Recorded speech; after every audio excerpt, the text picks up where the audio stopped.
एकनाथी भागवत अध्याय 23वा. काय सांगतो बघूया आपण. ओवे वाचून दाखवतो तुम्हाला. येथा अज्ञानाची कोण गती, त्या अर्थ अनर्थी म्हणते, तेही यथार्थी होते, ज्ञाते भ्रमती अर्थाशी. बघा इथं काय सांगतात. येथा अज्ञानाची कोण गती, जे अर्थ अनर्थी म्हणते. आपल्याला नाथ भागवत काय सांगतो की जे स्वतः विद्वान आहेत, म्हणजे स्वतः पंडित आहेत, स्वतःला पंडित म्हणतात आणि पैसा हे अनर्थाचे मूळ आहे हे समजतात. त्यांना माहिती आहे, विद्वान लोकांना माहिती आहे, चांगलं पंडित लोकांना, कीर्तनकार लोकांना पण माहिती आहे की आपण जे काही पाकिटे घेतो ते आपण चुकीचे घेतो. कारण हे ज्ञान आपलं नसून ज्ञान कोणाचं आहे? संतांचं आहे.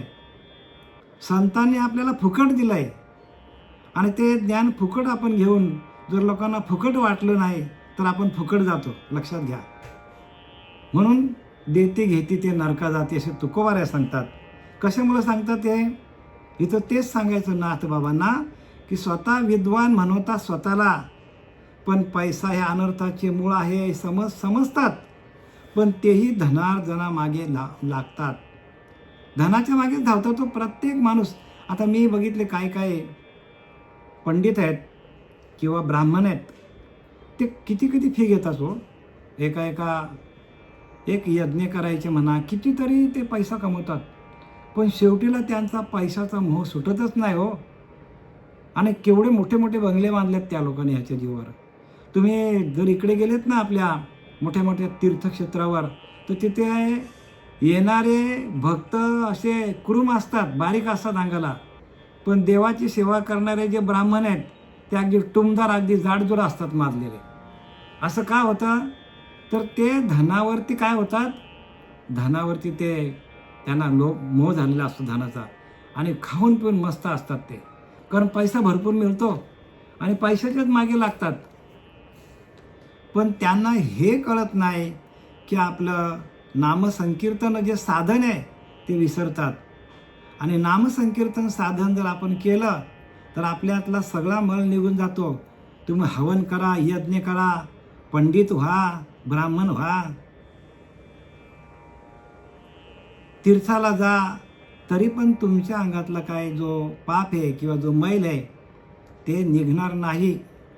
ते निघण्यासाठी आपला निरंतर नामस्मरण जपता, निरंतर नामस्मरण आपल्याला जपता यायला पाहिजे. आणि तिथं माणूस विसरला, त्या स्वरूपाच्या ठिकाणी माणूस विसरला तर तो पैशाच्या मागे धावला. आणि सगळीकडे हेच चाललेलं आहे.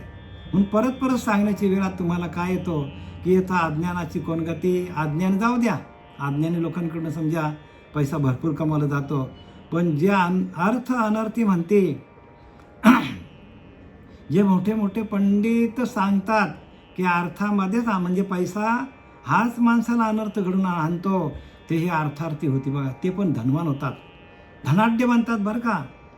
मोठे मोठे बंगले बांधतात, काय टुमदार गाड्या काय आहेत त्यांच्या खाली. ज्ञाते भ्रमते अर्थाचे, म्हणजे असे ज्ञानी लोक, पंडित लोक पण ह्या पैशामुळं भ्रमिष्ट होतात. भ्रमिष्ट म्हणजे ते लोभाच्या मागे धावतात. आपल्याला जे षड्रिपू आहेत त्यातला लोभ हा महत्त्वाचा बरं का. काम, क्रोध, लोभ ही तिन्ही नरकाची दारं आहेत. आणि त्या द्वाराकडे माणूस गेला, लोभाकडे गेला, कामाकडे गेला, क्रोधाकडे गेला, तर सांगायला नको तुम्हाला 100% तो काय होतो, तो त्याच्यामध्ये अडकला जातो. ही नरकाची दारं आहेत. हे नरकाची दारं असताना, असं माहीत असताना देखील त्यांच्याकडे हे दुष्कृत्य होतो. ऐसे भ्रमले जे सज्ञ आहे ना, बघा, ज्ञानी लोक पण भ्रमून जातात. म्हणजे पैशाकडे एवढी चुंबकीय शक्ती आहे की ते पांडित्य मिळवणाऱ्या लोकांना, ब्राह्मण लोकांना, भिक्षुकी लोकांना पण ते काय करतात, हा पैसा भुलवतो. ऐसे भ्रमल जे सज्ञान तेही अर्जा वया धन. बघा, ते पण धनाच्याच मागे लागला म्हणतात. ते मोठे मोठे पंडित पण धनाच्याच मागे लागल्यात. पैसा म्हणजे सर्व त्यांना वाटतो. पैसा म्हणजे सर्वस्व नाही, पण त्यांना वाटतं की पैसा म्हणजे सर्वस्व आहे.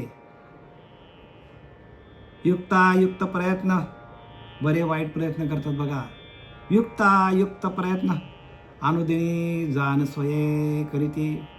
प्रत्येक दिवशी हे करतात. त्यांना माहिती आहे की बरे वाईट आहे ते इथंच आहे. त्यांना माहिती आहे पैसा किती प्रमाणात पाहिजे हे बरं आहे, आणि प्रमाणाच्या बाहेर आपण पैसा कमवला की वाईट पण आहे. प्रत्येक गोष्ट ही आपल्याला भगवंताने आपल्यासाठीच दिलेली आहे, पण तिचं प्रमाण किती असावं. आता एखादी स्त्री आहे, त्या स्त्रीने भाजी बनवताना डबाभर त्यांना मीठ दिलंय, सगळ्याच टाकते का बरं? ते किती लागेल तेवढाच, आपल्याला जेवढा लागेल तेवढाच. साखरेचे डबे भरलेले असतात, गोण्या भरलेल्या आहेत घरामध्ये काही लोकांच्या, पण किती साखर पाहिजे तेवढीच टाकतात. बरोबर आहे? तसं आपल्याला सगळे विषय जे आहेत ते आपल्याला कसे पाहिजे, तर प्रमाणात पाहिजे. जेवढे आपल्याला पाहिजे तेवढेच पाहिजे.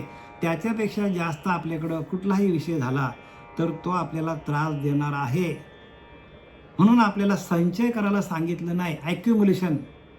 ॲक्युम्युलेशन माणसाला त्रास देतो. संचय, कुठल्याही गोष्टीचा आपण संचय केला की ते आपल्याला त्रास देतो.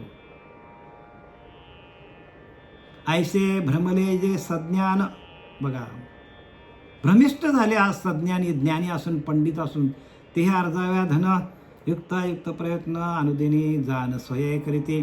सज्ञान भ्रमावया कारण ईश्वराची माया पूर्ण. घटघटी जिचे लक्षण त्या अधीन सज्ञान मोहिले. काय सांगतात की सज्ञान भ्रमावया कारण ईश्वराची माया पूर्ण. आता तो कोण? जो भिक्षुगीत गाणारा, ज्या भिक्षुगीताचं वर्णन केलेलं आहे, असा तो ब्राह्मण, कंजूस ब्राह्मण, तो स्वतः आता सांगायला लागला की सज्ञान भ्रमावया कारण ईश्वराची माया पूर्ण. बघा, ईश्वराची माया, ईश्वरानेच ही माया काय केलेली आहे, आपल्यासमोर ठेवलेली आहे. भगवंतानेच माया निर्माण केलेली आहे, आणि भगवंताने संपूर्ण सृष्टीची निर्मिती केलेली आहे. आपल्याला घडवलेला आहे. आपल्याला जो काय जीव मिळालेला आपल्याला, भगवंताचा हा अंश, त्या अंशाला ती मायाच भुलवते, आणि माया भुलवायचं कार्य भगवंत करतो. प्रत्यक्ष भगवंत करतो बरं का. भगवंत का करतो? आपल्याला दुःख का आणून देतो? अरे बाबांनो, तुम्ही सगळा करता, पण सगळा करताना माझं नाम घ्या, एवढ्यासाठी आपल्याला कुठेतरी भगवंत पिना टोचत असतो. भगवंत काहीतरी आपल्या वाट्याला दुःख आणत असतो, आणि ते दुःख आपल्या वाट्याला आलं तर आपण ते चांगलं समजायचं. आणि आपण जर ते बोललो की हे भगवंताने उगाच दुःख माझ्या मागे लावलंय, तर मग आपल्याला भक्ती जमणार. प्रत्येक माणसाला भगवंताने जी माया घडवलेली आहे, ती मायाच काय करते? मायाच माणसाला बंधनात टाकते, आणि मायाच माणसाला दुःख देऊन भगवंताकडे घेऊन. कारण भगवंताने रचली ती. मायेपासून भगवंत वेगळा आहे का हो? नाही ना, त्यानेच रचली ना. म्हणून तुझं सगुण म्हणो की निर्गुण रे, सगुण निर्गुण एक गोविंदू रे, तुझं सगुण म्हणो की निर्गुण रे. बघा, काय आपण देवाला सगुण म्हणायचं का निर्गुण म्हणायचं? कारण सगुणामध्ये भगवंत आहे, निर्गुण सगुणामध्ये निर्गुण, सगुण निर्गुण कालवले. समर्थ रामदास सांगतात दोन्ही एकत्र आहेत. नुसता सगुण असेल तरी जमणार नाही, नुसता निर्गुण असेल तर कोण विचारेल? अहो, सगुण निर्गुण सगुणामध्ये आलेला आहे, म्हणून भगवंताची ओळख आहे. तो निर्गुण परमात्मा जर सगुणामध्ये आला नसता तर त्याला कोणी विचारलं असता? म्हणून प्रत्येकाने लक्षात घ्या, रामावर एवढे संकट आले, आणि रामाला काय केलं? बघा, रामाला काय केलं? अहो, 14 वर्ष वनवास भोगायला लागलं. पण ज्या आईनं त्याला सांगितलं की तुला 14 वर्ष वनवास संपल्यानंतर पहिल्यांदा कोणाच्या पाया पडला? त्या कैकेयीच्याच पाया पडला. का? तर तिने आपल्याला काय केलं? तिने आपला चांगला केला हो. तर एखादा माणूस आपल्याला नावं ठेवत असेल तर त्यातनं चांगलं घ्या. आपल्या चांगल्यासाठी म्हणतो, आपल्याला चांगल्या म्हणून निंदकाचे घर असावे सामोरी शेजारी. निंदा करणारही पाहिजे आपला, त्यामुळं आपली अक्कल चराला जाते ना कोणाकोणाची.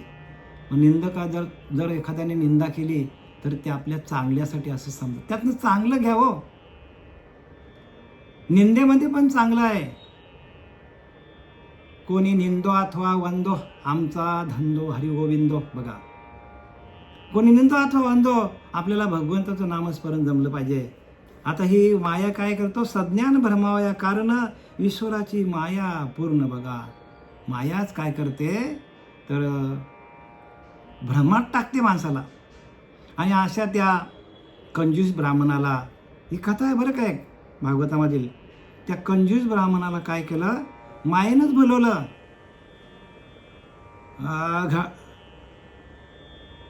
घटघटी जिचे लक्षण त्या अधीन सज्ञान मोहिले. बघा की चांगले आणि वाईट जे काय, जे चांगले नाही, जिचे लक्षण त्या अधीन सज्ञान मोहिले.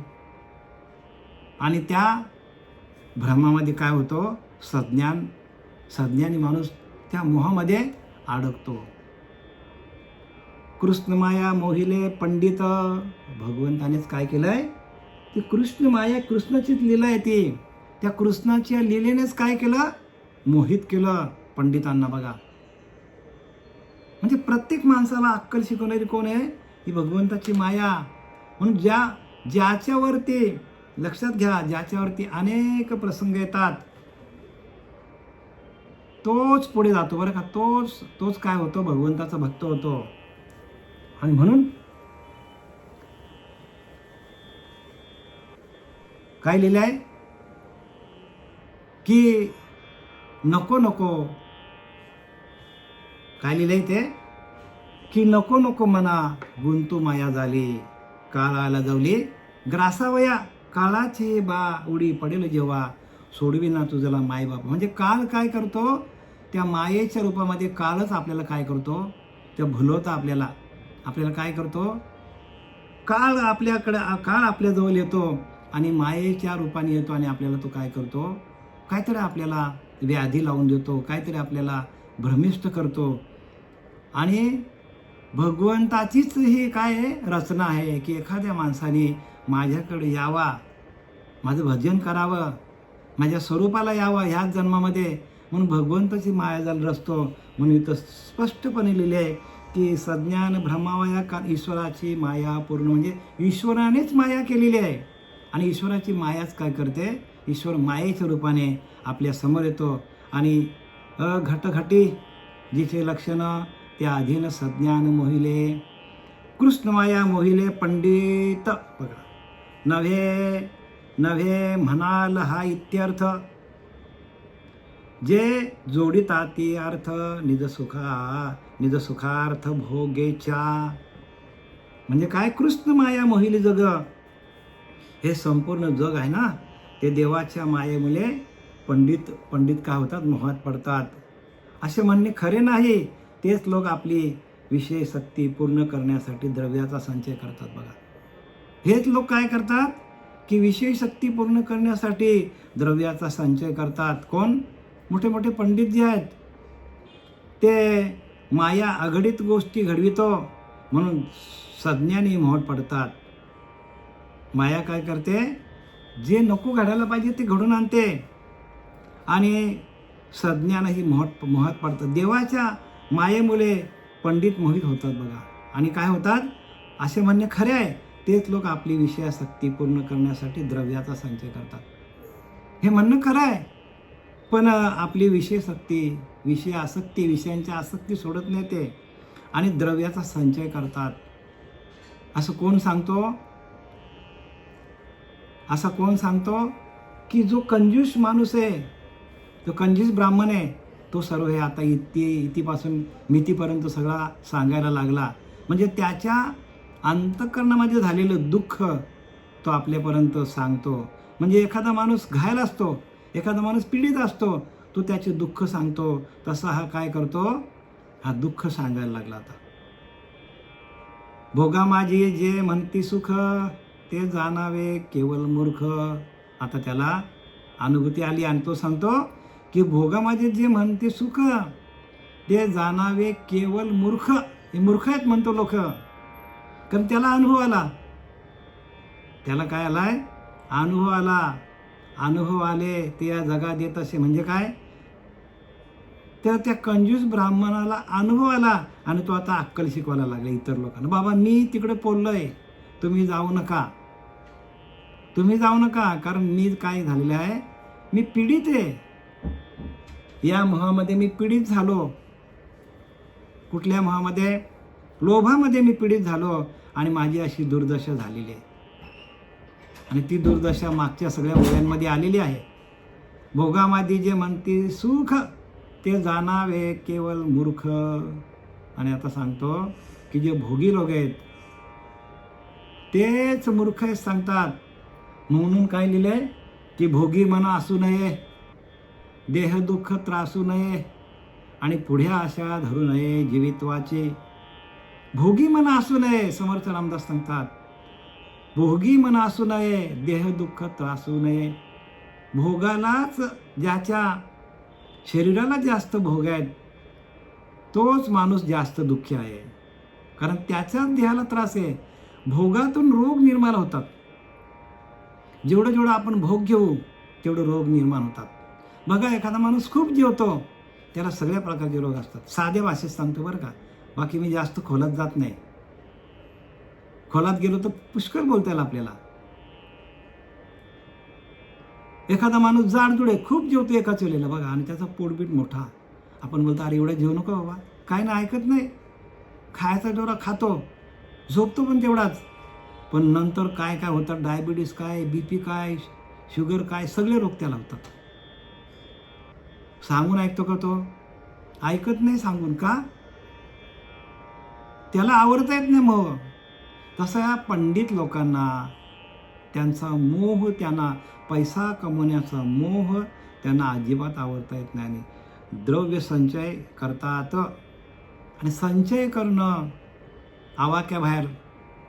तो संचयच काय करतो, आपल्याला भोगामध्ये आपल्याला ढकलतो. भोगामध्ये जे म्हणते सुख, ते जाणावे केवळ मूर्ख. ये अर्थीचे विवेक कदर यु देख बोलत. बघा, ह्याच आरतीचा विवेक, त्याच्या पिंडामध्ये विवेक जागृत झाला. पिंडामध्ये विवेक जागृत झाला या ब्राह्मणाच्या. आणि आता तो बोलायला, तो कृपण ब्राह्मण आता बोलायला लागला. त्याच्या पिंडामध्ये विवेक कधी निर्माण होतो बघा, की विवेक कधी निर्माण होतो ऐका, की जो त्रिविध ताप पोलला, जो संसार दुःखे दुखावला, बघा याला त्रिविध तापामध्ये पोळला जातो. जो संसारामध्ये ताप दुःख कष्ट ज्याच्या वाट्याला येतात, तोच एक अधिकारी झाला परमार्थाशी. बघा, तोच परमार्थाकडे येतो. परमार्थाकडे कोण बोलतो, की ज्याला अनेक प्रकारचे त्रिविध तापे, म्हणजे आधिभौतिक, आध्यात्मिक, आधिदैविक त्रिविध तापे पोळला, संसार दुखे दुखावला, तोच एक अधिकारी झाला परमार्थाशी. बघा काय लिहिले आहे. म्हणून विवेक पाहिजे.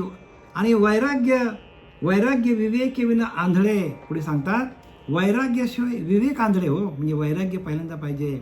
आणि विवेक वैराग्य विना पांगळे. म्हणजे दोन्ही एकमेकाला कसं आहेत, दोन्ही एकमेकाला संलग्न आहेत.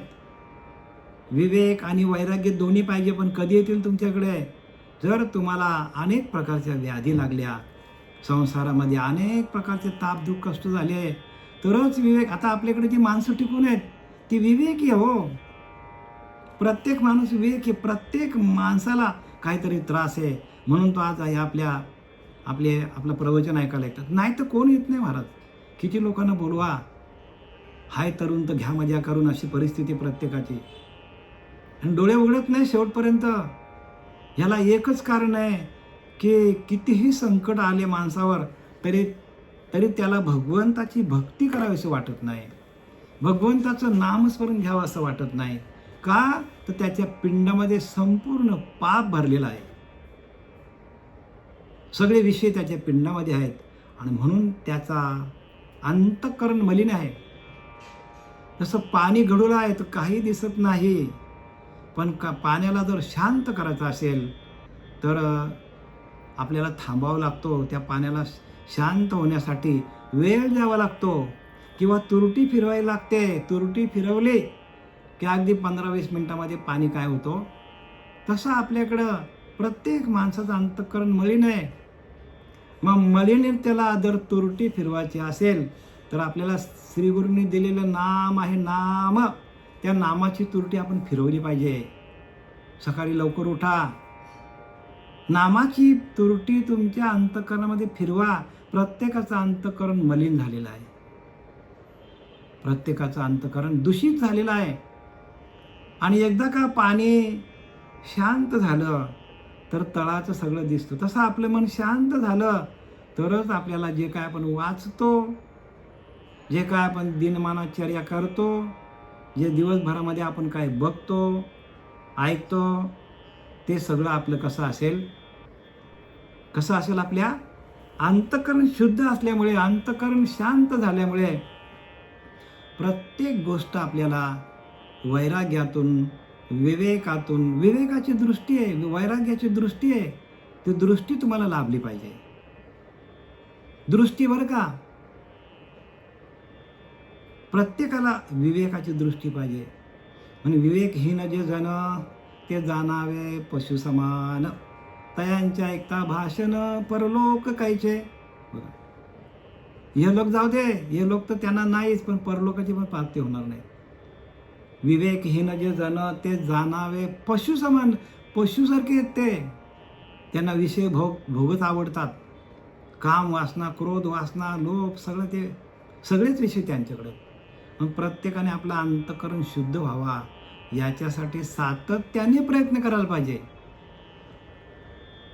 चांगलं बघणं, चांगलं ऐकणं, चांगलं बोलणं, चांगले विचार, चांगले आचार, चांगला व्यवहार, चांगली माणसांची चांगलं बोलणं, ह्या गोष्टी माणसाला जमल्या पाहिजे. त्या कशा अंगी पडल्या पाहिजे. अंगीकरण करायला पाहिजे आपण त्याच्या. अंगवळणी आपल्या गोष्टी पडल्या पाहिजे. तरच आपल्याला पुढं काय होईल. माया आपल्याला भुलू शकत नाही. या सगळ्या गोष्टी मायेकडे आहेत. आणि ती माया जी आहे ती मायाच काय करते, भगवंताची आपल्याला भुलवते. आणि मायाच काय करते, शेवटीला भगवंताशी एकरूप करून देते. मायेची 2 कामं आहेत. एक तर आपल्याला अधोगतीला घेऊन जाईल, दुसरं कार्य आपल्याला ती भगवंताशी एकरूप करून देईल. कारण मायेशिवाय परब्रह्माला ठावच नाही. 9व्या अध्यायामध्ये सांगितलं की नाही, मी आधीच दिली प्रकृती होय चराचराचे असंभूती. बघा, मी त्या प्रकृतीचं अधिष्ठान केलं तर चराचरामध्ये सगळे जीव तयार होतात. चराचर आधी पशु पक्षी झाडं झुडपं माझ्यामुळे तयार होतात. म्हणून मी हे तू हे उपपत्ती घडे येया, मीच त्या प्रकृतीला कारणीभूत आहे. सर्व प्रकृतीला मीच कारणीभूत आहे. हे प्रकृती म्हणजे माझी माया जरी असली तरी त्या मायेमध्ये मीच आहे सांगतात. आपल्या मायेमध्ये पण तोच आहे, पण तो दिसत का ना आपल्याला. दिसण्यासाठी तुरटी पाहिजे. पाण्यावरची तुरटी फिरवली तसे आपल्याकडे तुरटी म्हणजे काय, ते नाम आहे. ते आपण सकाळी जर फिरवलं तर दिवसभर आपलं अंतःकरण, आपलं मन आपलं शांत राहतो बरं का. नाही तर जरा कुठला विषय दिसला की माणूस तिकडेच पळतो. संसारामध्ये अनेक भानगडी आहे. संसाराच्या अंगी अवघीच व्यसने, पण आम्ही ह्या चिंतनी कीर्तनी शुद्ध झालो. तुकाराम महाराज सांगतात, संसाराच्या अंगी अवघीच व्यसने. संसारामध्ये अनेक प्रकारची व्यसने आहेत. पण तुकाराम महाराज सांगतात, आम्ही ह्या चिंतनी, आम्ही ह्या कीर्तनी, आम्ही या भजनी शुद्ध झालो. भगवंताचं भजन करा, आतलं कीर्तन ते करा. त्याच्याशिवाय पर्याय दुसरा मार्ग काय नाही बरं का.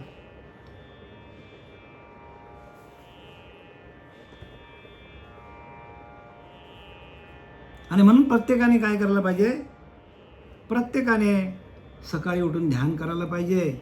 आणि ध्यानाच्या माध्यमातून भगवंताशी एकरूप व्हा.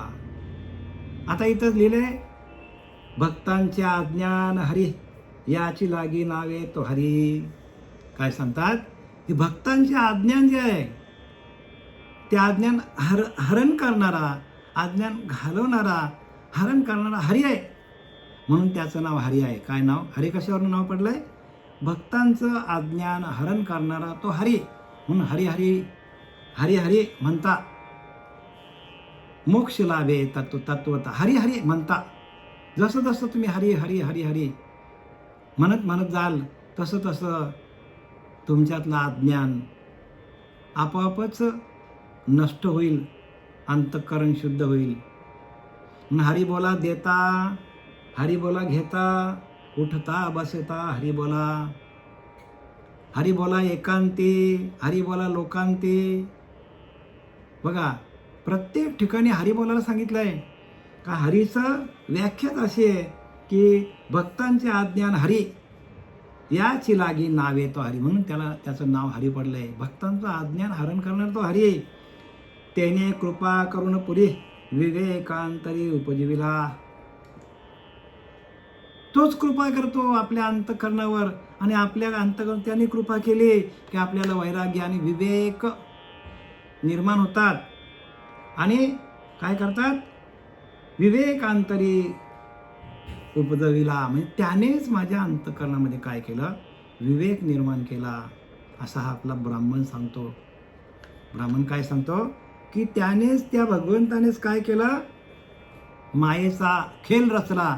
आणि माझ्याकडे जे काय धन होतं, माझ्याकडे जो काय अहंकार होता, माझ्याकडे जो काय अज्ञान होता, माझ्याकडं मी समजत होतो की पैसा हाच सर्वस्व आहे, आणि म्हणून मला अहंकार झाला, आणि म्हणून मला लोभ झाला, आणि लोभामध्ये मी बांधला गेलो. सगळी लोक माझ्यापासून तुटली गेली, नातेवाईक, इष्ट, सगळा. शेवटीला भगवंताने धन पण नेला, त्याचा धन गेला, घरदार गेला, सगळा गेला त्याचा, काहीच राहिलं नाही. तसं ज्या वेळेला माणसाचं सर्वस्व हरण होतो त्यावेळेला तो भगवंताला हाक मारतो. बघा, द्रौपदीचं सर्वस्व हरण झालं. तिला वाटलं की माझे 5 कोण आहेत? 5 माझे नवरे आहेत बाजूला बसलेले, ते मला वाचवतील. पण त्यांनीही वाचवलं नाही. पितामह भीष्म वाटलं तिला मला वाचवेल, कोणी वाचवलं नाही हो.